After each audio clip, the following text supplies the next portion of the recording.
So in the cell, both strands of DNA are replicated at the same time.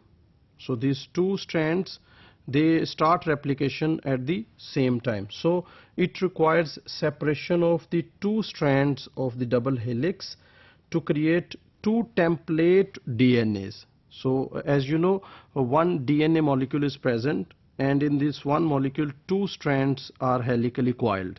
So when replication will start, it will start not only on one strand but on both the strands. So it is compulsory that these two strands must be opened and must be separated to start replication on these two strands.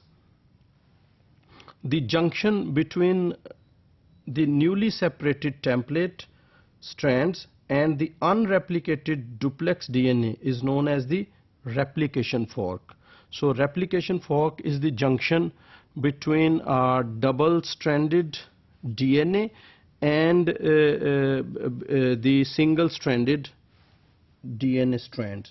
So here you can see in this diagram, this is a double-stranded DNA, and when it will replicate, it will open, it will bifurcate, and this is the junction between this single-stranded DNA molecules and the double-stranded DNA molecules. This junction is called replication fork. So replication fork initiates the DNA replication. The replication fork moves continuously towards the duplex region of the unreplicated DNA. So as you know, this is a duplex. It opens and it makes the replication fork, and this fork start moving towards the unreplicated DNA molecule, that is double-stranded DNA molecules. It keep on moving, and the two strands keep on opening up.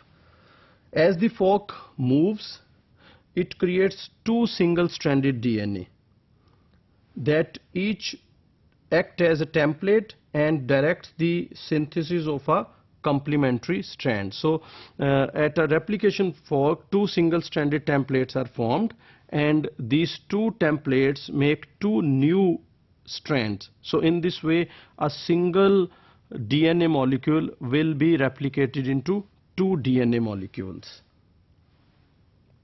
The anti-parallel nature of the DNA creates a complication for the simultaneous replication of the two exposed templates at the replication fork.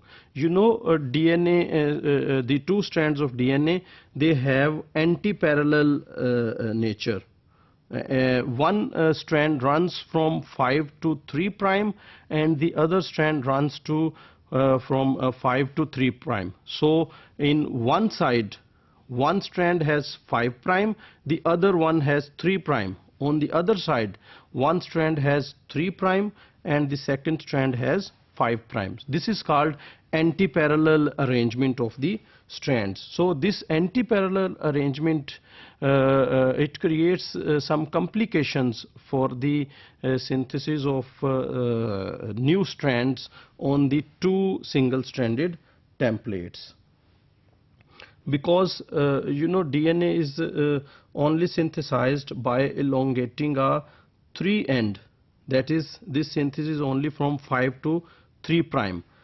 Only one of the exposed templates can be replicated continuously as the replication fork moves. So when two strands open, these two strands have opposite arrangement.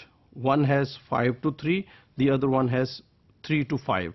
So only 5 to 3 strand will be synthesized continuously as the fork moves. So synthesis at this strand keeps on as far as the fork is opening up. The newly synthesized DNA strand directed by this template, that is 5 to 3 direction, this newly synthesized strand is called leading strand. So the new strand which is synthesized along this template, this new strand is called leading strand. As you can see in this diagram. This is the replication fork, and this is 5 prime, and this is 3 prime. So new strand is synthesized here. This is new strand, and the new strand will have a 5 prime on this side and 3 prime on this side. So this synthesis will be continuous and will continue until this fork will move towards the duplex side. But here on the other strand, this synthesis is not possible due to reverse direction of the strand or template. Synthesis of the DNA, a new DNA strand directed by the other single-stranded template is more complicated. The one you have seen in the previous photo, you have seen that the synthesis is continuous, while on the other strand the synthesis is very complicated. This template directs the DNA polymerase to move in the opposite direction of the replication fork, because the direction, the 5 to 3 prime direction on this template will be opposite to the fork. Fork will move towards this direction and synthesis will move towards this direction. The new DNA strand directed by this template is known as the lagging strand. So on this template, this new synthesis, new strand is called lagging strand. This strand of DNA must be synthesized in discontinuous fashion. It cannot be synthesized continuously. Synthesis of the lagging strand must wait for the movement of the replication fork to expose a substantial length of template before it can be replicated. So when a replication fork moves, the two strands open. In the one strand, a leading strand will be synthesized, while in the other template, lagging strand will be synthesized, and this synthesis will occur in fragments.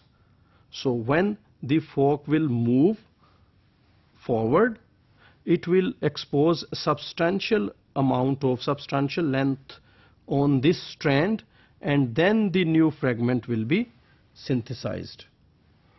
Each time a substantial length of the template is exposed, DNA synthesis is initiated and continues until it reaches the 5 prime end of the previous newly synthesized fragment of the lagging strand. So as you know, in this strand the fragments are synthesized.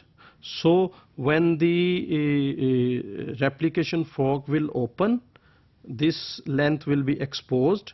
Synthesis will start from here and will move towards this until it reaches the 5 prime end of the already synthesized fragment, and so it continues like this. The resulting short fragments of new DNA formed on the lagging strand are called Okazaki fragments. These Okazaki fragments, they vary in length. In prokaryotes, they range in length from 1000 to 2000 nucleotides, while in case of eukaryotes, the length of these Okazaki fragments is 100 to 400 nucleotides. So as you know, this is the double helical DNA. It opens up, and when it opens, this is you can see this is a leading strand. A new strand is synthesized in this direction, that is from 5 to 3 prime, while in case of this strand, the synthesis occurs in fragments, and the direction of synthesis is away from the fork. This is 5 to 3 prime. So these fragments are called Okazaki fragments, and after synthesis these fragments are joined. Shortly after being synthesized, Okazaki fragments are covalently joined together to generate a continuous intact strand of new DNA. Okazaki fragments are therefore transient intermediates in DNA replication.